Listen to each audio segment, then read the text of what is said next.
श्री राम।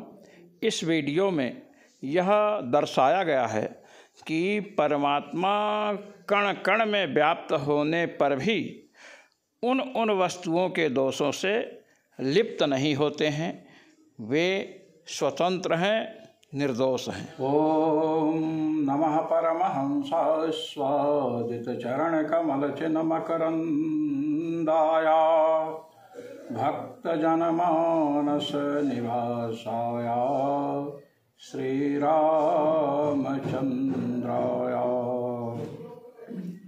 यत्र यत्र रघुनाथ कीर्तनं तत्र तत्र कृतमस्तकाञ्जलिं बाष्पवारि परिपूर्णलोचनं मारुतिं नमत राक्षसान्तकम्।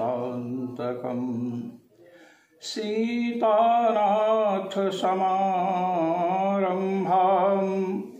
रामानन्दार्य मध्यमाम् अस्मदाचार्य पर्यन्तां वन्दे गुरु परम्परां वन्दे गुरु परम्परां। सर्वेश्वर श्री रघुनाथो विजयते तराम। कठोपनिषद में परमात्मा के स्वरूप का निरूपण किया गया कि परमात्मा सर्वत्र कैसे व्याप्त हैं। तो कहते हैं अग्निर्यथैको भुवनं प्रविष्टो रूपं रूपं प्रतिरूपो बभूव एकस्तथा सर्वभूतान्तरात्मा रूपं रूपं प्रतिरूपो बहिश्च। जैसे अग्निदेव हैं, अग्निदेवता एक ही हैं। अग्निर्यथैको भुवनं प्रविष्टः, अग्निदेव समस्त भुवन में, समस्त संसार में व्याप्त है। रूपम रूपम प्रतिरूपो बभूव, और जिसमें व्याप्त हैं उसकी आकृति के समान प्रतीत होते हैं। जैसे लुहार के यहाँ लोग जाते हैं हंसिया लेकर, फावड़ा लेकर के, कुदाल लेकर के, खुरपा लेकर के, और जब वह भट्ठी में रखता है तो वह कुदाल, फावड़ा, खुरपा, खुरपी, हंसिया, जितने भी पदार्थ हैं सब लाल हो जाते हैं। फार, तो ये सब लाल हो जाते हैं, इनमें अग्निदेव व्याप्त हो जाते हैं। तो अग्निदेव जब इनमें व्याप्त होते हैं तो कुदाल में हैं तो कुदाल के आकार में प्रतीत होते हैं, खुरपा खुरपी में उसके आकार के प्रतीत होते हैं, हंसिया में उसके आकार के प्रतीत होते हैं। प्रतीत तो हो रहे हैं, किंतु कुदाल है, फार है, हंसिया है, खुरपा है, खुरपी है, जितनी वस्तुएं हैं उन वस्तुओं के आकार में अग्निदेव प्रतीत होते हैं। हंसिया लाल हो गई तो अग्नि उसमें रहेगी, लाल दिखाई पड़ेगी, टेढ़ी मेढ़ी। खुरपा दूसरे रंग का। किंतु अग्नि की वे उपाधियां हैं, उपाधियों के अनुसार अग्निदेव प्रतीत होते हैं, टेढ़े मेढ़े। तथापि उन उपाधियों से भिन्न है। एकस तथा सर्वभूतांतरात्मा, इसी प्रकार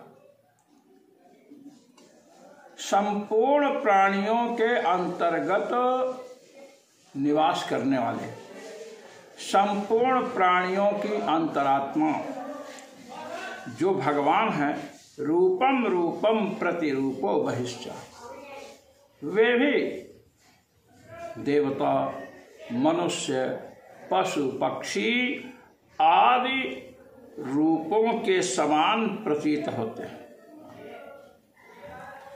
जीव भगवान की कला है।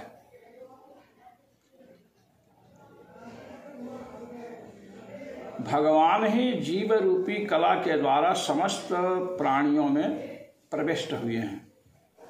जिस समय सृष्टि की रचना हुई उस समय भगवान प्रत्येक वस्तु में प्रविष्ट हुए।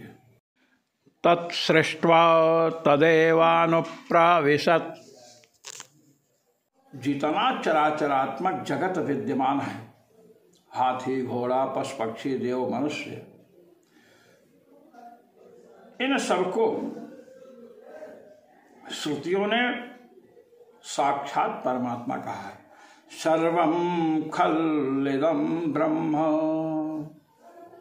सर्वम खल इदम ब्रह्म। ये जो चराचरात्मक जगत है ये सब क्या है? ब्रह्म है। तो घट है पट है आप हम ब्रह्म तो हो नहीं सकते, क्योंकि हम विनाशी हैं। घट पट विनाशी है, परमात्मा में विनाशित्व की आपत्ति आएगी। इसलिए शरीर शरीरी भाव को लेकर के परमात्मा संपूर्ण जगत में व्याप्त है और संपूर्ण जगत परमात्मा का शरीर है। श्रीमद् वाल्मीकि रामायण में भगवान ब्रह्मा ने भगवान श्री राम से प्रार्थना करते हुए कहा, जगत सर्वं शरीरम ते स्थैर्यं ते वसुधतलम। हे प्रभु, संपूर्ण जगत आपका शरीर है। तो संपूर्ण जगत परमात्मा का शरीर है, शरीरी भगवान है। अर्थात घट पट मठ देवता दैत्य दानव मनुष्य आदि रूपों में वे भगवान ही विराजमान है। उपाधियों के अनुसार भगवान विराजमान है। अब जैसे अग्नि खुरपा खुरपी में है, लकड़ी में है, तो उसके आकार की प्रतीति होती है। इसी प्रकार भगवान पशु पक्षी मनुष्य आदि रूपों में विद्यमान है। यह सब भगवान की उपाधियां हैं, शरीर हैं। किंतु भगवान इन सबसे विलक्षण है। सच्चिदानंद घन परमात्मा जीव और प्रकृति इन दोनों से विलक्षण है। अंतर्यामी ब्राह्मण में बतलाया गया, या आत्मनि तिष्ठन्नन्तरो यमयति यमात्मा न वेद यस्यात्मा शरीरम स तो आत्मा अंतर्याम्यमृतः। आत्मा जिसका शरीर है, या आत्मन तिष्ठन अंतरो यमयत, जो आत्मा में निवास करता है और उसका नियमन करता है। यम आत्मा न वेद, जिसको आत्मा जीवात्मा नहीं जानता है। यस्य आत्मा शरीरम, आत्मा अर्थात जीवात्मा जिसका शरीर है। साता आत्मा अंतर्याम्यमृतः, वही आपका अंतर्यामी, आत्मा अंतर्यामी है, नियमन करने वाला है। तो भगवान सबकी अंतरात्मा है। जीव और प्रकृति सबकी अंतरात्मा है, वे एक है। एकस तथा सर्वभूतांतरात्मा। अब संपूर्ण जगत उनका शरीर है। तो जैसे अग्नि काष्ठ आदि में है और उन आकृतियों के समान अग्नि की प्रतीति होती है, ऐसे ही भगवान देव मनुष्य पशु पक्षी आदि रूपों में विराजमान है। और जब अनुसंधान करते हैं कि संपूर्ण जगत उनका शरीर है, तो महाराज जगत के दोषों से परमात्मा लिप्त नहीं होता है। जैसे काष्ठ कुदाल फार खुरपा खुरपी के टेढ़ेपन से अग्निदेव लिप्त नहीं होते हैं, वे उससे भिन्न हैं। वो उनकी उपाधि है। उपाधि का दोष अग्नि में नहीं आता है। इसी प्रकार संपूर्ण जगत भगवान की उपाधि है, शरीर रूपी उपाधि है। इसलिए शरीरगत दोषों की प्रसक्ति परमात्मा में नहीं होती है। वे अंदर बाहर सर्वत्र विराजमान हैं। इसके द्वारा ये बतला रहे हैं कि अंतर्यामी ब्राह्मण में जो परमात्मा का शरीर संपूर्ण प्राणियों को कहा गया, प्रकृति को कहा गया, जीवों को कहा गया, यहाँ पर साधक यह अनुसंधान करे कि घट पट मठ वृक्ष समुद्र नदी देवता मनुष्य दैत्य दानव आदि रूप में भगवान ही विराजमान है। निज प्रभुमय देखहि जगत कहिसन करहि विरोध। संपूर्ण जगत को भगवानमय देखना चाहिए, तो इससे राग द्वेष की निवृत्ति होगी। जब संपूर्ण जगत भगवान का शरीर है, अभी तो ये हो रहा है ये हमारा शरीर है, ये आपका शरीर है, तो जब ये होगा जगत सर्वम शरीरम ते, संपूर्ण जगत परमात्मा का शरीर है, तो जिसको हम अपना समझ रहे हैं ये हमारा अपना नहीं, ये परमात्मा का है। और जिस शरीर को हम दूसरे का समझ रहे हैं वो भी परमात्मा का है। तो सब कुछ परमात्मा का है, ना अपना कुछ है ना आपका कुछ है, तो हम किससे राग और किससे द्वेष करें? राग तो अपनी वस्तु से होता है, द्वेष दूसरी की वस्तु से होता है। दूसरे की संपत्ति को देखकर मात्सर्य द्वेष आदि जागृत होते हैं, तो कोई वस्तु न तो दूसरे की न अपनी है। इस प्रकार साधक को चिंतन करना चाहिए। वायुर्यथैको भुवनं प्रविष्टो रूपं रूपं प्रतिरूपो बभूव। एकस्तथा सर्वभूतान्तरात्मा रूपं रूपं प्रतिरूपो बहिश्च। अभी अग्नि का दृष्टांत दिया गया था। अब कोई प्रत्यक्षवादी कहे कि अग्नि तो बुझ जाती है, तो परमात्मा भी विनष्ट हो जाता है। इसलिए ऐसे प्रत्यक्षवादियों की शंका का निराकरण करने के लिए वायु का दृष्टांत दे रहे हैं कि वायु जिसमें है उस पात्र को तोड़ दो तो वायु तो नहीं नष्ट होती है। ये इसलिए वायु का दृष्टांत प्रस्तुत कर रहे हैं। कहते हैं कि जैसे अग्नि संपूर्ण जगत में व्याप्त है, ऐसे ही वायु भी संपूर्ण जगत में व्याप्त है। जितने भी चराचर प्राणी हैं, यदि उनके अंदर वायु का संचरण बंद हो जाए तो महाराज जीवित नहीं रह सकते हैं। संपूर्ण स्थूल शरीर में सूक्ष्म शरीर के साथ भी वायु का प्रभाव, वायु का व्यापार सूक्ष्म शरीर के साथ भी होता है। तो जैसे वायु नाना प्रकार के शरीरों में व्याप्त होने के कारण नाना प्रकार से उसका व्यवहार होता है। और मैं आपको बता रहा हूं कि वायवीय शरीर, वायु तत्व प्रधान शरीर भूत प्रेत आदि का होता है।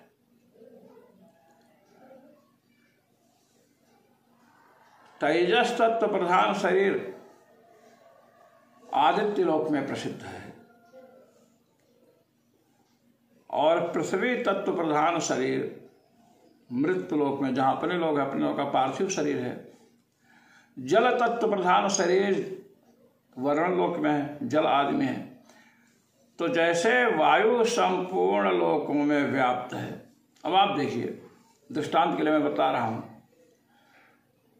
हवा ट्यूब में भरते हैं, साइकिल के ट्यूब हो, चाहे मोटरसाइकिल के ट्यूब हो, चाहे ट्रक फोर व्हीलर के ट्यूब हो। तो जब उसमें हवा भरते हैं तो लोग समझते हैं कि इसमें हवा है, तो कहीं छोटे टायर के रूप में, कहीं बड़े टायर के रूप में हवा प्रतीत होती है। गुब्बारे में हवा भरते हैं, छोटे रूप में, बड़े रूप में प्रतीत होती है, किंतु हवा उन सब उपाधियों से भिन्न है। इसी प्रकार संपूर्ण प्राणियों में विराजमान परमात्मा उन सब प्राणियों से भिन्न है। देखिए, संपूर्ण प्राणियों में भी भगवान विराजमान, बहिष्ठ और बाहर भी हैं। भगवान सबके अंदर भी हैं और सबके बाहर भी हैं। जीवात्मा शरीर के अंदर है, जीवात्मा शरीर के बाहर नहीं है। जो जीवात्मा शरीर के अंदर है वह जीवात्मा शरीर के बाहर नहीं है, किंतु परमात्मा शरीर के अंदर है और शरीर के बाहर भी है। वायु ट्यूब में भी है और ट्यूब से बाहर भी है। अग्निदेव हंसिया में भी हैं, फाल में भी हैं और उससे बाहर भी हैं, काष्ठान में बाहर भी लपटें निकलती हैं। तो ऐसे ही परमात्मा संपूर्ण प्राणियों के अंदर हैं, संपूर्ण जगत उनका शरीर है और संपूर्ण प्राणियों के बाहर भी हैं। परमात्मा का यही लक्षण है। अंतर्बहिश्च यत्किंचित् दृश्यते श्रूयते पिव यत्किंच जगत्यस्मिन् दृश्यते श्रूयतेऽपि च अंतर्बहिश्च तत्सर्वं व्याप्य नारायणः स्थितः।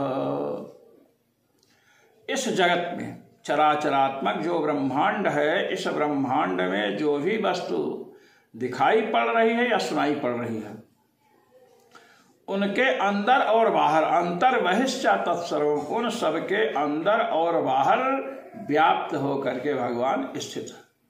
ये भगवान की विशेषता है। जीव शरीर के अंदर है, बाहर नहीं है। विशिष्टाद्वैत दर्शन के अनुसार नैयायिक तो जीवात्मा को विभु मानते हैं, व्यापक। नाना मानते हैं किंतु व्यापक मानते हैं। व्यापक मानने में दोष आता है, उसका निवारण भी करते हैं। और उनका आत्मा जो है पाषाण का पत्थर के समान मुक्त दशा में रहता है। हमें इसे आत्मा से कोई लेना देना नहीं है, श्रुति विरुद्ध उनकी आत्मा का स्वरूप है। तो परमात्मा सर्वत्र व्याप्त है, जैसे वायु ट्यूब आदि में व्याप्त है और नाना आकार में उपाधि के अनुसार प्रतीत होती है, उससे भिन्न है। ऐसे ही भगवान संपूर्ण जगत में व्याप्त हैं, अंदर भी हैं, बाहर भी हैं और उससे भिन्न भी हैं, सच्चिदानंद स्वरूप हैं। कहते हैं तो जब व्याप्त हैं, जैसे बटुली है या वदला है, उसमें जल है, तो वदला को जब गर्म करते हैं तो वदला गर्म होगा, बटुली गर्म होगी, कुकर गर्म होगा, तो उसके अंदर का जल भी तो गर्म होता है, रहने वाला। तो ऐसे ही परमात्मा भी अपनी उपाधियों के दोष से लिप्त हो जाएंगे। कहते हैं कि नहीं, ऐसी बात नहीं है। सूर्यो यथा सर्वलोकस्य चक्षुर्न लिप्यते चाक्षुषैर्बाह्य दोषैः एकस्तथा सर्वभूतान्तरात्मा न लिप्यते लोक दुःखेन बाह्यः। कहते देखिए, भगवान सूर्य संपूर्ण प्राणियों के नेत्र हैं। ये जो नेत्र है ना, तो चक्षुरेंद्रिय जो है ना अपनी, इसके देवता भगवान सूर्य हैं। यदि भगवान सूर्य रुष्ट हो गए तो आंखों से दिखना बंद हो जाता है। तो जैसे भगवान सूर्य संपूर्ण लोगों के, संपूर्ण प्राणियों के नेत्र हैं, फिर भी संपूर्ण प्राणियों के नेत्र गोलक के अंदर विराजमान है सूर्य भगवान, फिर भी चाक्षुष जो दोष है, मोतियाबिंद हो जाए, सब अनेक प्रकार के रोग आंखों में हो जाए, तो उससे लिप्त नहीं होते हैं भगवान सूर्य। इसी प्रकार संपूर्ण प्राणियों के अंदर और बाहर विराजमान जो परमात्मा हैं, वे ना लिप्यते लोक दुःखेन, प्राणियों के दुख और सुख से लिप्त नहीं होते हैं। सूर्य का दृष्टांत देकर बताया। और जो अंदर रहता है, अर्थात जिस शरीर आदि उपाधि के संपर्क में है, उसका प्रभाव उस पर पड़ता है। जैसे पानी गर्म करते हैं तो पहले पात्र गर्म हुआ, तो पात्र की उष्णता का प्रभाव जल पर पड़ा, क्योंकि जल पात्र के अंदर है। इसी प्रकार संपूर्ण प्राणियों के अंदर विराजमान जो परमात्मा है, भगवान हैं, वे उन उपाधियों के दोषों से लिप्त होंगे, ये शंका की गई। इसका उत्तर दिया गया कि नहीं, जैसे संपूर्ण प्राणियों के नेत्र, चक्षु का नियमन करने वाले चक्षु के अंदर विराजमान जो सूर्य भगवान हैं, वे चाक्षुष दोष से, चक्षुरेंद्रिय में जो दोष है उससे लिप्त नहीं होते हैं, उसके अंदर विराजमान होकर के। ऐसे ही संपूर्ण प्राणियों के अंदर विराजमान परमात्मा उन प्राणियों के वस्तुओं के दोषों से लिप्त नहीं होते हैं। आप ये कहना चाहते हैं कि जो जिसके अंदर विराजमान है उसके दोष से लिप्त होता है। चावल, बटुली इत्यादि पात्र गर्म किए तो चावल भी गर्म हो जाता है। तावा गर्म है तो रोटी गर्म हो जाती है, तावा पर रोटी है। ऐसे ही पात्रों में कोई वस्तु रखी है, वो गर्म हो जाती है, सिद्ध होती है। कहते हैं कोई व्याप्ति नहीं है कि अंदर रहने वाली सब वस्तुएं उसके गुण या दोष से लिप्त ही हूँ। संपूर्ण प्राणियों के नेत्रों के अधिपति, नेत्रेंद्रिय के अधिष्ठात्री देवता भगवान सूर्य हैं। वे नेत्रेंद्रिय के अंदर विराजमान होकर भी उसके दोषों से लिप्त जैसे नहीं होते हैं, ऐसे ही सबके अंदर विराजमान परमात्मा उन उपाधियों के दोषों से लिप्त नहीं होते हैं। ये बतलाया। एको वशी सर्वभूतांतरात्मा एकम रूपम बहुधा यः करोति तमात्मस्थं येनुपश्यन्ति धीरास्तेषां सुखम शाश्वतम नेतरेषाम्। कहते हैं ऐसे जो परमात्मा है जिनका निरूपण किया गया, कहते एक हैं। परमात्मा दो चार नहीं होते हैं। वशी संपूर्ण जगत को अपने वश में रखते हैं और सर्वभूतांतरात्मा संपूर्ण प्राणियों की अंतरात्मा है। एकम रूपम बहुधा यः करोति। जो भगवान अनेक प्रकार से अनेक रूपों में रह करके भी एकम रूपम, एक रूप में विराजमान है। किस रूप में? सच्चिदानंद घन स्वरूप में विराजमान है। परमात्मा जगत रूप में विराजमान है। जगत संपूर्ण उनका शरीर है, संपूर्ण जगत भगवान का शरीर है, फिर भी भगवान सच्चिदानंद रूप से ही सर्वत्र विराजमान है। तमात्मस्थम येन पश्यन्ति धीराः। ऐसे बुद्धि में स्थित परमात्मा, हृदय में स्थित आत्मा अंतःकरण का भी वाचक है। अंतःकरण में स्थित ऐसे परमात्मा को धीर पुरुष दर्शन करते हैं। ईश्वरः सर्वभूतानां हृद्देशेऽर्जुन तिष्ठति। भगवान ने कहा कि ईश्वर संपूर्ण प्राणियों के हृदय में रहते हैं। तो तमात्मस्थम, संपूर्ण प्राणियों के हृदय में विराजमान परमात्मा को के पश्चिम कौन देखते हैं? धीरा, धैर्यशाली लोग देखते हैं। 2-4 दिन भजन साधन किए, फिर छोड़ दिए। 2-4 साल किए, उसके बाद छोड़ दिए। भगवान का चिंतन करने वाले प्राणी उनका साक्षात्कार करते हैं। तेषाम सुखम शाश्वतम, उन्हीं को शाश्वत सुख की प्राप्ति होती है, अखंड अविच्छिन्न सुख की प्राप्ति होती है। नेतरेषाम, जो परमात्मा से अतिरिक्त प्रकृति का विषय भोग का शरीर इत्यादि का चिंतन, परिवार का चिंतन, संसार का चिंतन करते हैं, उनको शाश्वत सुख प्राप्त नहीं हो सकता है। ये बतलाया। इस प्रकार जो आत्मविद हैं, जिनको परमात्मा का ज्ञान है, परमात्मा का चिंतन कर रहे हैं, जैसे परमात्मा संसार उनका शरीर है और उससे भिन्न है, ऐसे ही साधक को अपने स्वरूप का भी चिंतन करना चाहिए कि हम संसार, स्थूल, सूक्ष्म, कारण इत्यादि शरीरों से भिन्न हैं, विशिष्टाद्वैत में हैं, वैष्णव हैं, तो हम भगवान के नित्य सेवक हैं। इस प्रकार अनुसंधान करना चाहिए। अपने को शरीर माने तो महाराज शरीर, अपने को शरीर समझने वाला, इंद्रिय आदि समझने वाले की मुक्ति नहीं होती है। मुक्ति की आकांक्षा है तो शरीर में अहम बुद्धि का परित्याग करना ही पड़ेगा।